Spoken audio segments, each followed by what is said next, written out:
స్వామి creations 4/6 ప్రేక్షకులకు నమస్కారం. తిరుమల కొండపై బాటగంగమ్మ ఎవరు?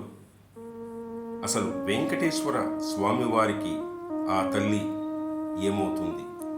పూర్వము తిరుపతికి గ్రామదేవత గంగమ్మ తల్లి. తిరుపతిలో గంగమ్మ జాతర చాలా గొప్పగా ప్రతి ఏటా జరుగుతుంది.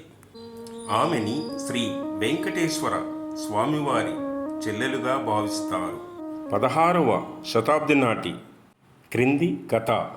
అయితే వెంకటేశ్వర స్వామివారి తాతగారు తాతాచార్యుల వారు ఊరంతా వెంకటేశ్వర స్వామివారి తాతగారు అని ఎంతో మర్యాద ఇచ్చేవారు.